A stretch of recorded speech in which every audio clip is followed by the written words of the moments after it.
खेसारी लाल यादव और तनुश्री का एक गाना रिलीज हो चुका है दोस्तों। आज जिस गाने का नाम है दोस्तों दरदिया, जी हाँ दोस्तों, इस गाने के बारे में हम कंप्लीट जानकारी देने वाले हैं कि खेसारी लाल यादव का यह गाना है।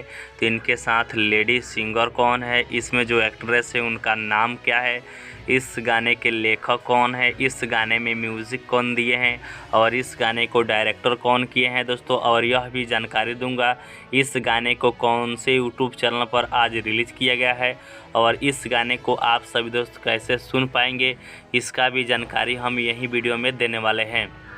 अगर आपको भी ऐसे ही वीडियो देखना पसंद है तो आप हमारे चैनल को ज़रूर से ज़रूर सब्सक्राइब कर लीजिए दोस्तों, ठीक है, क्योंकि हम लोग छोटे यूट्यूबर हैं लेकिन 100% करेक्ट वीडियो आप सभी दोस्तों के लिए लेकर आते हैं, ठीक है।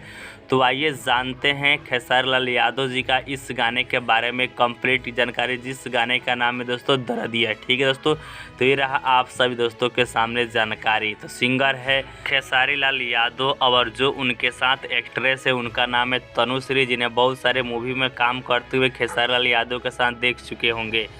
लायरी से सोनू सरगम जी का म्यूज़िक है, आर्या शर्मा जी का। वहीं वीडियो डायरेक्टर की बात की जाए तो लक्की विश्वकर्मा जी हैं दोस्तों, ठीक है। अब बात कर लेते हैं जो यह गाना है इसे कौन से यूट्यूब चैनल पर रिलीज़ किया गया है दोस्तों। तो आज इसे वेब म्यूज़िक पर रिलीज़ कर दिया गया है दोस्तों, जो कि 3 मिनट 54 सेकेंड का 4K वीडियो सॉन्ग है और यह गाना मात्र 29 मिनट में ही 44,000 लोगों ने देखा है दोस्तों, ठीक है। अगर आपको इस गाने को देखना और सुनना है तो जो आप वीडियो देख रहे हैं इस वीडियो के डिस्क्रिप्शन बॉक्स में मैंने इस गाने का लिंक डाल दिया है, तो जाइए लिंक पर क्लिक कीजिए, इस गाने को सुनिए और खेसारी लाल यादव जी को सपोर्ट कीजिए, ठीक है दोस्तों।